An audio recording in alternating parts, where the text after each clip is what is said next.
c'est une mission de solidarité.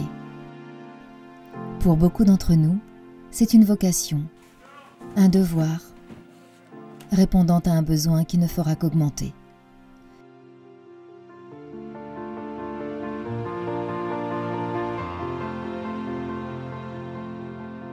C'est aussi une expertise développée au fil des crises, aux quatre coins du monde, depuis des décennies. Se préparer à faire face aux crises, c'est un objectif que nous avons en commun avec les partenaires qui nous soutiennent. L'urgence est là. L'urgence est là et la force du mouvement Croix-Rouge, c'est le nombre finalement. Le nombre, les ramifications, les liens que nous avons avec une pluralité d'acteurs. Et aujourd'hui, le 3 Océans, il a l'avantage de collaborer avec un très grand nombre de sociétés nationales et donc, a fortiori, un très grand nombre de volontaires et de personnes prêtes à sensibiliser, à se former, à intervenir en cas de catastrophe. C'est un partenariat qui répond au nexus humanitaire développement, c'est-à-dire qui fait le lien entre les besoins d'urgence des populations et le développement. Et ce programme s'appuie sur les PIR, plateformes d'intervention régionales, qui ont vocation à pouvoir intervenir à la fois dans les Outre-mer et dans les pays étrangers. Implantés dans la Caraïbe, dans le Pacifique Sud et dans l'océan Indien, nous assistons chaque année aux phénomènes naturels, aux crises sanitaires et aux impacts du changement climatique frappant les territoires insulaires. Les petits États insulaires, donc il y en a beaucoup dans la zone océan Indien, mais il y en a également dans les Caraïbes, il y en a également dans l'océan Pacifique.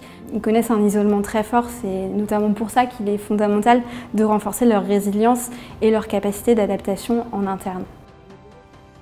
C'est pourquoi, auprès des populations exposées, dans les écoles, nous sensibilisons les adultes de demain.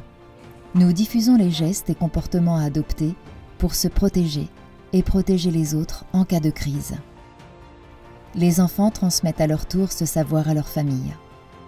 La Croix-Rouge, quand ils avaient fait la formation, ça m'a aidé en fait à avoir des automatismes. Je ne me suis pas rendu compte avant bien longtemps que en fait, c'est des choses que j'ai intégrées en fait, qui me servent beaucoup dans ma vie de tous les jours.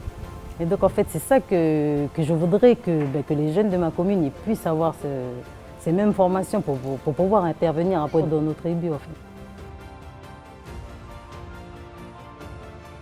Nous formons des volontaires au sein des Croix-Rouges et Croissants-Rouges de chaque pays afin qu'ils soient prêts à intervenir dans tout type de situation.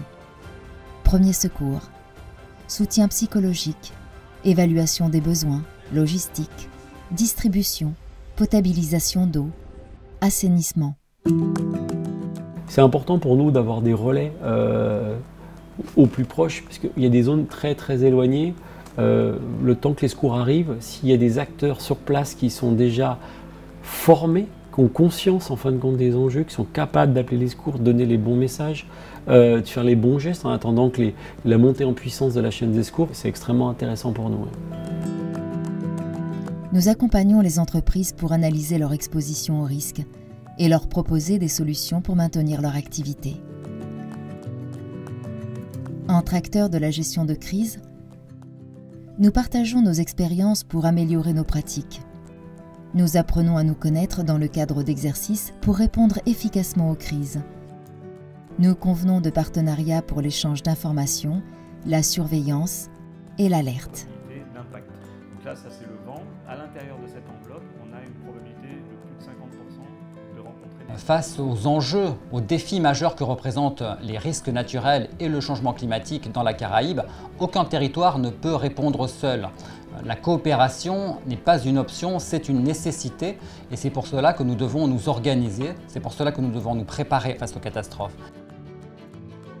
Nous positionnons des stocks de matériel d'urgence dans des lieux stratégiques, des entrepôts locaux au plus proche des populations pour un déploiement immédiat et des entrepôts régionaux plus conséquents pour les déploiements d'envergure et le réapprovisionnement.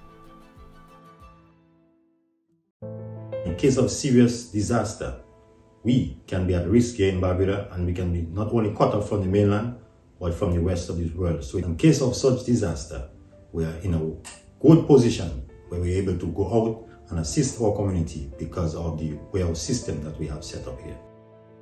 nous mettons au point et testons des techniques innovantes d'intervention. Nous soutenons la recherche et l'enseignement des futurs acteurs de la gestion des crises. Au sein de l'Université d'Arion, des formations existent toujours sur la prévision, la modélisation, donc en amont de la catastrophe. Mais il était pertinent d'avoir des gens formés sur la gestion des risques et des catastrophes, c'est-à-dire après l'accident, après que le risque ait lieu. Et donc c'est ce choix-là, c'est sur ce segment-là que l'on s'est positionné. Aujourd'hui, on forme de futurs opérationnels de la gestion du risque et on voit arriver une catastrophe, on la gère et surtout derrière, on reconstruit avec eux ou on leur apprend à reconstruire. Tous ensemble, nous construisons des communautés futures moins vulnérables face aux catastrophes naturelles, aux crises sanitaires et aux effets du changement climatique sur 3 océans.